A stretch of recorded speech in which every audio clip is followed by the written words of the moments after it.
नमस्कार दोस्तों, मेरा नाम है पंकज पूनिया और मैं बात कर रहा हूँ फतेहाबाद डिस्ट्रिक्ट स्टेट हरियाणा से। हमारे आसपास हरियाणा के अंदर बहुत सारे आंदोलन हो रहे हैं, बहुत सारे किसान इकट्ठा हो रहे हैं, लाठियाँ खा रहे हैं। किस वजह से? उनकी कुछ मांगे हैं कृषि के 3 अध्यादेशों को वापस लेने की। क्यों ले वापस? क्योंकि उनसे किसानों को नुकसान है। सबसे बड़ी बात स्टॉकियों की, जो स्टॉक करते हैं, जो हर एक चीज़ को महंगी कर देंगे। अगर स्टॉक ही करवाना है तो किसान के पास क्यों नहीं करवा रहे स्टॉक? किसान खुद स्टॉक करे। उसको 2 चीज़ें, जब आप एक व्यापारी को 5-5 करोड़ रुपए दे देते हो स्टॉक करने के लिए, उसको लोन दे देते हो, उसको सारी चीज़ें दे देते हो, तो एक किसान को क्यों नहीं दे सकते? छोटे छोटे कोल्ड स्टोर बनवाओ, उनको सब्सिडी दो। जब आप बड़े से बड़े, एक मेरे ही पास में, मैं नाम नहीं लूँगा, किसी डिस्ट्रिक्ट के अंदर, किसी तहसील के अंदर एक कोल्ड स्टोरेज बना हुआ है। 5 करोड़ रुपए की लागत से वो कोल्ड स्टोरेज बनाए, उसके ऊपर 90% सब्सिडी है। क्यों दे रहे हो आप एक बंदे को 5 करोड़ की लागत का स्टोर और उसके ऊपर भी 90% सब्सिडी? इससे अच्छा आप उन्हीं 5 करोड़ रुपयों के अंदर 50 किसानों को 10-10 लाख रुपए की सब्सिडी देकर और उनको आगे बढ़ाओ, ताकि वो 10 लाख रुपए में सिर्फ खुद के खेत का स्टोरेज कर सके और इतने टाइम तक स्टोरेज कर सके कि उनको अच्छा रेट मिल सके।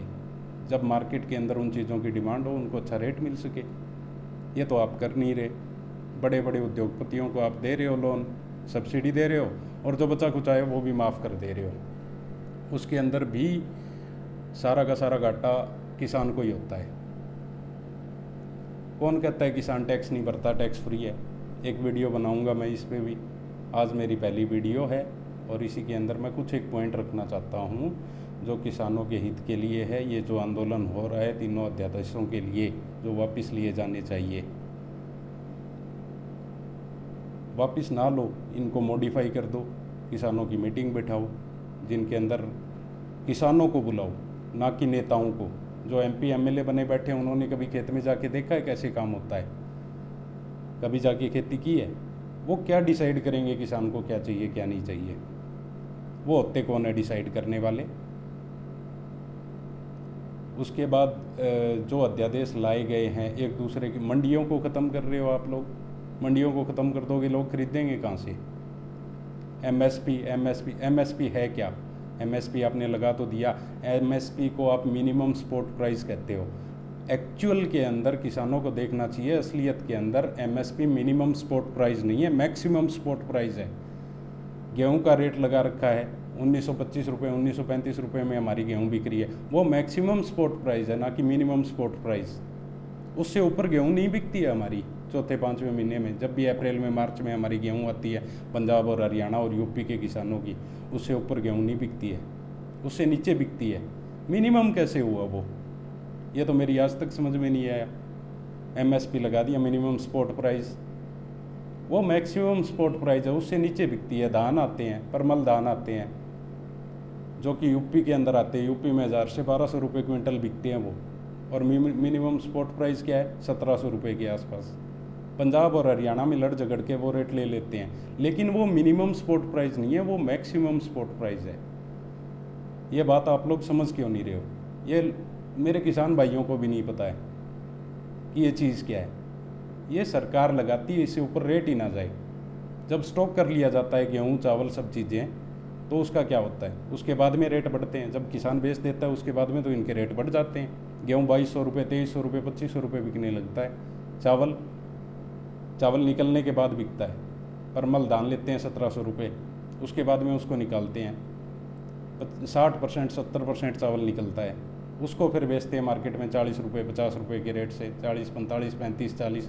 और वो हम लोग ही खरीदते हैं, और कोई नहीं खरीदता है। हमारे ही मजदूर भाई खरीदते हैं, हमारे ही चूना लगा रहे हो। उसके अंदर गवर्नमेंट कर क्या रही है? गवर्नमेंट हमेशा से किसानों के साथ में यही खेल खेल रही है। उद्योगपतियों का कर्जा माफ़ कर दिया, किसानों का नहीं किया जा रहा। इतना टैक्स भरता है किसान की किसान का सारा कर्ज माफ़ हो जाए। वही कह रहा हूँ, मैं एक वीडियो बनाऊंगा जिसके अंदर, एक नहीं बहुत सारी वीडियो बनाऊंगा मैं, कि जिनके अंदर मैं दिखाऊंगा कि किसानों का कर्जा माफ़ कैसे कैसे किया जा सकता है किसानों के रुपए से।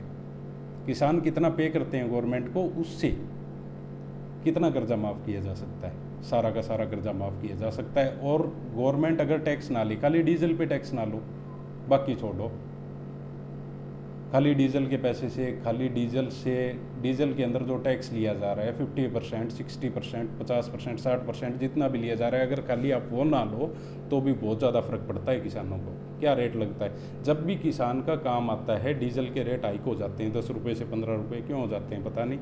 इंटरनेशनल मार्केट में नहीं बढ़ते, कच्चे तेल के दाम नहीं बढ़ते, लेकिन हमारे यहाँ बढ़ जाते हैं क्योंकि किसानों को तेल खरीदना होता है। हमारे किसान भाइयों को शायद पता नहीं होगा कि डीजल जो है वो 50 to 60%, 50 से 60% सिर्फ किसान ही खरीदता है, और 70 से 80% डीजल जो है वो किसान के लिंक लोगों में ही लगता है।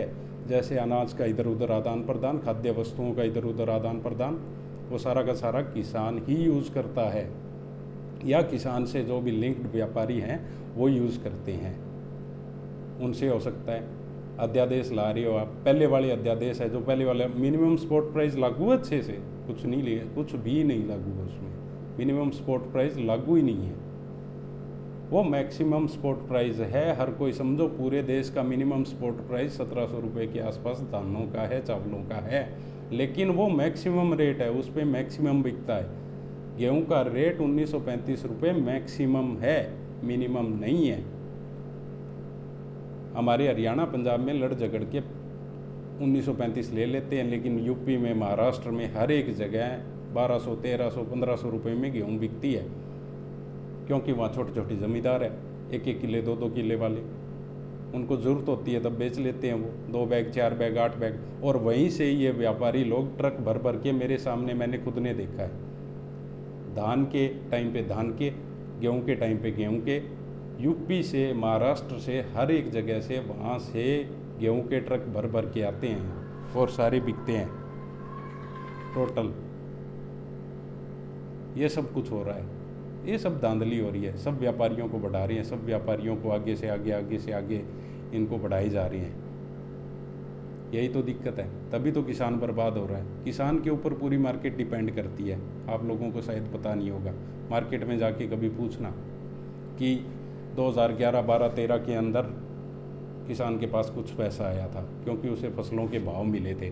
जब फसलों के भाव मिले तो पूरी की पूरी मार्केट तेज़ होगी, प्रॉपर्टी तेज़ होगी, एक एक दुकानदार खुश था, सब कुछ ऊपर उठने लग गया, देश ग्रोथ करने लग गया, जीडीपी ग्रोथ करने लगी, हर एक चीज़ ग्रोथ करने लगी। कोरोना काल चल रहा है, कोरोना का संकट चल रहा है, इसके अंदर भी 3% किसान ने ग्रोथ दिखाई है, सिर्फ किसान ने। बजट का कितना देते हो आप हमें, टोटल बजट का कितना देते हो? कुछ भी नहीं देते, जबकि एक किसान ही है। इंडिया का 70% जो लोग हैं वो किसान हैं, उनको आप बजट दे नहीं रहे। 70% को, बच्चों को आप बजट दे रहे हो। कितना बजट देते हो आप 70% लोगों को? 10%, 15%, 20%? मेरे को पता नहीं है, मैं देख के इसके ऊपर अलग से बात करूँगा। उसके ऊपर तो आप दे नहीं रहे हो बजट। किसको दे रहे हो? बड़ी बड़ी इंडस्ट्रीज़ को, मोबाइल वालों को, कंप्यूटर वालों को, टेक्नोलॉजी क्या करेगा किसान? टेक्नोलॉजी का क्या काम आ रही है उसकी टेक्नोलॉजी? वो मौसम की मार से बच रहा है। जुआ है किसानी एक प्रकार से, जो जुआ इस देश के 70% लोग खेल रहे हैं, वो जुआ खेल रहे हैं। उस जुए के अंदर आ गया तो आ गया, नहीं आया तो नहीं आया। मौसम की मार से बचने से, प्राकृतिक आपदाओं से बचने के लिए किसान के लिए क्या बनाया गया है? कौन सी टेक्नोलॉजी ऐसी बनाई गई है जो बारिश से, तूफान से बचा सकती है? एक बनाया पॉली हाउस, ग्रीन हाउस, वो भी फट जाता है, वो भी उजड़ जाता है। उसके अंदर भी जो जिनकी कंपनियां हैं पॉली हाउस की या फिर ग्रीन हाउस की, वो तो फॉर्च्यूनरों में, एंडेवरों में घूम रही है। किसान जिसने लगा लिया है वो 50 से 60% बर्बाद होकर उसको उखाड़ देते हैं, क्योंकि बीमारियां ही इतनी आती है। जहर को आप बढ़ावा दे रहे हो, उसके अंदर इतना जहर डलता है।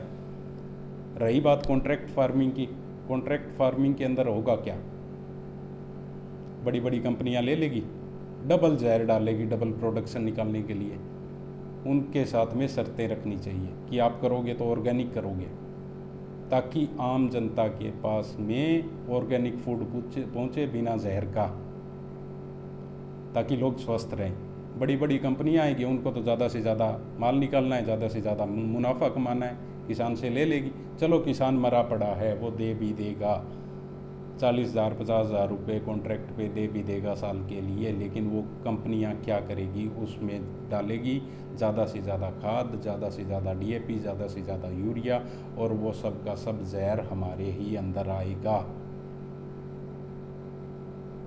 ये सारी चीज़ें सरकार को देखने की ज़रूरत है, तीनों अध्यादेशों के ऊपर सोचने की ज़रूरत है, और जो भी मीटिंगें की जाए वो सिर्फ़ और सिर्फ किसानों के साथ ही की जाए, किसी नेता के साथ नहीं की जाए।